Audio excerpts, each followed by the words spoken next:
Magandang umaga, magandang araw mga ka-sideline. Naway pagpalain po tayo ng ating mahal na Panginoon sa araw na ito. So, sa mga bago pa lang dyan sa aking YouTube channel, pa-subscribe naman po at pakipindutin po ang notification bell para lagi kayong updated sa mga video na i-upload ko pa at paki-like na rin and share. So guys, mga ka-sideline, may dumating tayong bagyo, bagyong Aghon. So mga ka-sideline, yung bagyo na to, malaki yung epekto sa ating bansa, lalo na sa Luzon, no? Sa malaking bahagi ng Luzon. Doon talaga naglandfall, no, sa Bicol region. So dito guys sa amin, dito sa isla ng Kaloya Antique, sa Western Visayas, ulan lang yung dala. So alam naman natin na taon-taon talagang maraming bagyo ang dumadaan sa ating bansa. Kaya halos taon-taon, so may kalamidad din tayo. So dito guys sa amin sa isla, yung ulan na yon, yung dala ng bagyong Aghon. So blessing po ito, napakalaking tulong po ito sa amin, no? Dito sa aming bayan ng Kaloya, no? Sa aming mga magsasaka, dahil makapagtanim na po kami ng iba't ibang uri ng gulay at saka mais, no? Para sa kaalaman ng lahat, yung mais dito sa amin sa isla ay yun yung pantawid gutom namin tuwing habagat season, kasi alam naman natin lahat na tuwing habagat ay maraming bagyo ang dumadaan sa ating bansa. Hindi tayo makapaghanap buhay, no?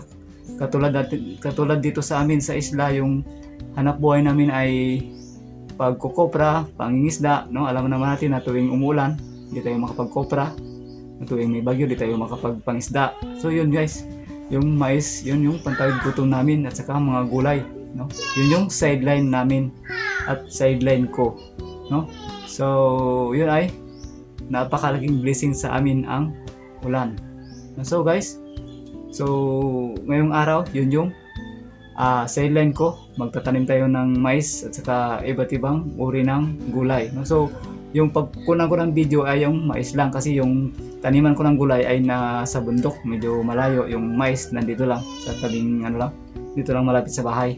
So yun yung kukunan ko lang ng video, kasi pag sa bundok, yung pag umulan, mababasa yung cellphone natin, kasi cellphone lang yung gamit natin.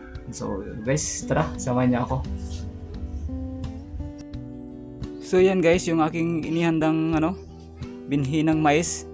So lagkitan po yan, no? Dito sa amin sa Bisaya tawagin ay malagkit, no? Sa Tagalog yan malagkit din, no? Di ba? So lagkitan, isang kalahating kilo po yan yung aking nabili. So binabad ko na po yan sa sa tubig isang gabi. So para madaling tumubo, no? Lumabas yung kanyang mga dahon. Para mabilis, kasi hindi natin alam, baka mag-init, no? Baka uminit na lang, no? Kawawa yung mais natin. So yan, binabad ko na para madaling tumubo, no? So yan, nagtatanim tayo. Yan ay aking binubungkal ko muna ng butas para lagyan ng butil ng mais. So isang po yan, mga 60 cm yung niya, yung agwat. Tapos binubutasan ko muna yan, tapos lagyan ng butil ng mais tsaka tabunan. Yun yung aking ginagawa sa aking pagtanim ng mais. Medyo madumi-dumi pa, hindi natin nalinisan ng masyado kasi biglaan yung ulan. So naghabol tayo para mauna tayong makatanim.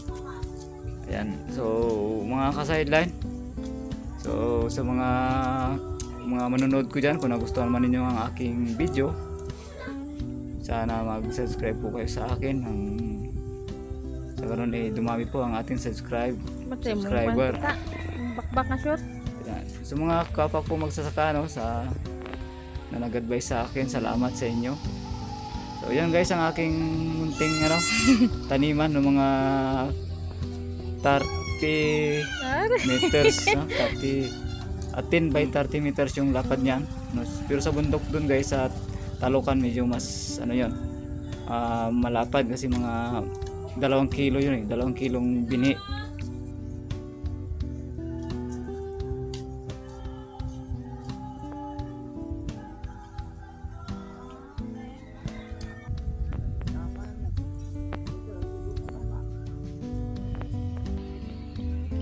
So ayan na mga ka-sideline. Pinaglagyan ko na ng ng binhi ng mais. Dalawang botel ng mais kada isang butas. Kasi ito eh. Yung pag tumubo na yung damo, madamo dito eh. Oo mga ka-sideline, madamo dyan. Kaya dalawang lang, botel ng mais para mahabol natin sa pagdana mo. So wala tayong yung pabili natin ng spray sa damo. So ginamit natin dito sa gastusin sa loob ng bahay. Kaya tiis-tiis lang na tayo sa bubunutin lang natin yung damo para hindi maapektuhan yung ating tanim na mais. Yun guys, ganyan mga ka-sideline yung ating ginagawa. Hindi tayo nakabili ng spray. Hindi, Spray sa damo. tiga naman daw. Ibulot na natin yung damo para hindi maapektuhan yung mais.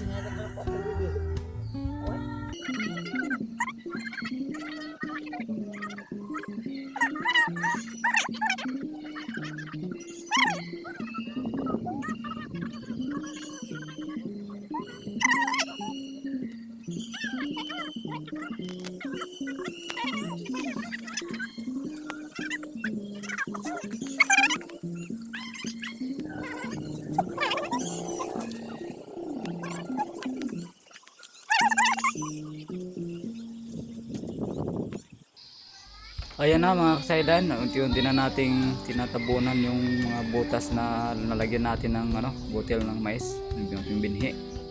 So isa-isa tinatabunan natin, tapos apakan natin yung ating bowl para pag nagulan na stock ng tubig para may tutubo yung mais para di masyadong langgamin. Maraming langgam dyan guys eh.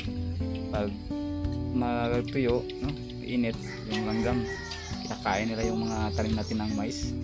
So kailangan nating apakan para di makain ng mais, para matigas, hindi nila butasan. So yan yung ating ginagawa, bawat butas yan naapakan natin para tumigas yung lupa at saka ng tubig ulan malagyan. So yan, maraming langgam at yung maka-concentrate mag-tanim.